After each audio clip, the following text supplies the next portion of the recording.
ಏನು ನಯ, ಏನು ಅಬ್ಬಾ ಅಬ್ಬಾ ಅಬ್ಬಾ, ಎಷ್ಟು ಇವತ್ತು ಮಾತಾಡ್ಬೇಕಾದ್ರೆ ಏನು ಗೌರವ.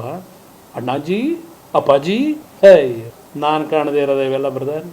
ನನ್ನ ಕಾಲದಲ್ಲಿ ಮಾಡಿದ್ದಲ್ಲ. ಧರ್ಮ್ ಸಿಂಗ್, ಹಾಂ, ಒಂದು ನಿಮಿಷ. ಆರೋಹಳ್ಳಿಗೂ ಕೇತುಗನಹಳ್ಳಿಗೂ ಸಂಬಂಧ ಏನು? ಶಾನ್ ಮಂಗಲಕ್ಕೂ ಕೇತುಗನಹಳ್ಳಿಗೂ ಸಂಬಂಧ ಏನು ಕೇಳಕ್ಕೆ ಬಯಸ್ತೀನಿ. ನೀವು ಎಲ್ಲಿಗೆ ಬೇಕಾದರೂ ಸಂಬಂಧ ಬೆಳೆಸ್ತೀರಿ, ಯಾವ ಲ್ಯಾಂಡ್ ಬೇಕಾದ್ರೆ ಏನು ಬೇಕಾದ್ರೂ ಮಾಡ್ತೀರಿ ನೀವು. ನಾನು ಹಂಗೆ ಮಾಡೋಕ್ಕಾಗಲ್ವಲ್ಲ. ಆರೋಹಳ್ಳಿ ಹತ್ರ, ಶಾನ್ ಮಂಗಲದ ಹತ್ರ ನೋಟಿಫೈ ಮಾಡಿದ್ದು ಇಂಡಸ್ಟ್ರಿಯಲ್ಗೆ ಸಿಂಧ್ಯಾ ಅವರು ಕೈಗಾರಿಕಾ ಮಂತ್ರಿಗಳು, ಧರ್ಮ್ ಸಿಂಗ್ ಮುಖ್ಯಮಂತ್ರಿ. ಸ್ವಲ್ಪ ರೆಕಾರ್ಡ್ ತೊಗೊಂಡು ನೋಡೋಕೆ ಹೇಳಿ, ಆರೋಹಳ್ಳಿಲಿ ನಾನಿದ್ದ ಮುಖ್ಯಮಂತ್ರಿ ಅಂತ ಹೇಳಿ.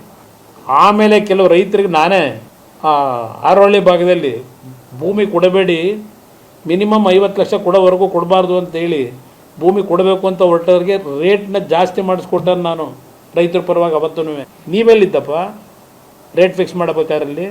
ಇಲ್ಲಿ ರೈತರು ಈಗ ಇವತ್ತೇನು ನಡೀತಾ ಇದೆ, ನನ್ನ ಹತ್ರ ಬಂದು ಕೆಲವು ಹಳ್ಳಿಯ ಒಂದು ಬೈರ್ಮಂಗಲ ಭಾಗದ ಯುವಕರು ಮತ್ತು ಹೆಣ್ಣುಮಕ್ಕಳು ಬಂದು ರಿಕ್ವೆಸ್ಟ್ ಮಾಡಿದ್ರು, ಈ ಥರ ಆಗ್ಬಿಟ್ಟಿದೆ ಅಣ್ಣ, ನಾವು ಕೊಡೋಕ್ಕೆ ತಯಾರಾಗಿಲ್ಲ, ಚೆನ್ನಾಗಿ ಬದುಕ್ತಾ ಇದ್ದೀವಿ, ನೀವು ಸೈಲೆಂಟ್ ಆಗಿದ್ದರೆ ಹಾಗೆ, ನಮ್ಮ ಪರವಾಗಿ ಧ್ವನಿ ಎತ್ತಬೇಕು ಅಂತ ಬಂದು ಕೇಳಿದ್ರು.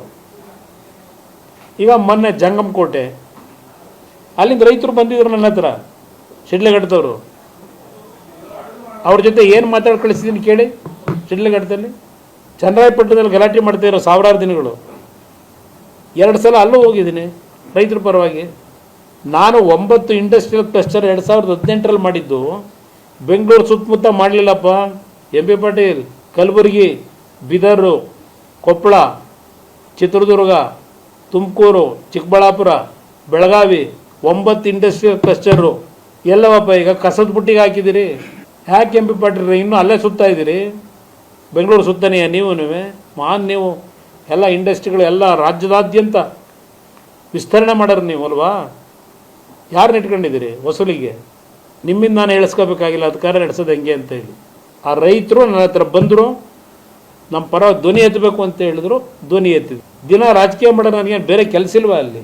ಪಾಪ ಹೇಳಿದ್ದಾರೆ, ಪಾಪ ಹೆಣ್ಮಕ್ಳಿಗೆ ಅಯ್ಯೋ ಅಯ್ಯೋ ಬಿಡಿದಿ, ಹೆಣ್ಮಕ್ಳಿಗೆ ರಿಕ್ವೆಸ್ಟ್ ಮಾಡ್ತೀನಿ, ನಮ್ಮ ಅಧಿಕಾರಿಗಳಿಗೆ ಹೊಡಿಬೇಡಿ ಎಂಥದ್ರಲ್ಲಿ ಪರಕೆಯಲ್ಲಿ ನನಗೆ ಹೊಡಿರಪ್ಪ ಅಂತ ಅವ್ರೆ. ಇದು ಏನು ರೀ, ಒಬ್ಬ ಮುಖ್ಯಮಂತ್ರಿ ಅಂತ ಹೇಳಕತ್ತಿದ್ದೀರಿ? ಪಾಪ ಮುಖ್ಯಮಂತ್ರಿ ಬಾಯಿಗೆ ಬರೋ ಮಾತಾ ಇದು. ಬಂದು ನನಗೆ ಬೇಕಾದ್ರೆ ಪರಕೆ ಹೊಡಿಲಿ ಅಂತ ಹೋಗಲಿ. ಯಾರಾದರೂ ಆ ಥರ ಹೇಳ್ತಕ್ಕಂಥದ್ದು ಒಬ್ಬ ಸಾಮಾನ್ಯ ಕನಿಷ್ಠ ಜ್ಞಾನ ಇಲ್ದಿರೋನು ಹೇಳ್ತಾನೆ, ಬಾರಪ್ಪ ಪರಕೆ ತಗೊಂಬಂದು ಹೊಡಿ ಅಂತ ಹೇಳಿ. ಇದೇನು ನಮ್ಮ ರಾಜ್ಯದ ದುರ್ಗತಿ ಎಲ್ಲಿಗೆ ಬಂತು? ಚಪ್ಪಲಿ ಅಲ್ಲಪ್ಪ, ಅಯ್ಯೋ ದಯವಿಟ್ಟು ಪರಕೆ ರೀ, ನನಗೆ ಹೊಡಿರಿ, ಕಲ್ಲು ಹೊಡಿರಿ. ಪಾಪ ಅಪ್ಪಾಜಿಯವ್ರನ್ನ ಕೇಳವ್ರೆ, ಗಾಂಧಿ ಪ್ರತಿಮೆ ಜ್ಞಾಪಕ ಬರಲಿಲ್ವಾ? ಈಗ ಬಂದಿದೆಯಾ ಜ್ಞಾಪಕಕ್ಕೆ ಅಂತ.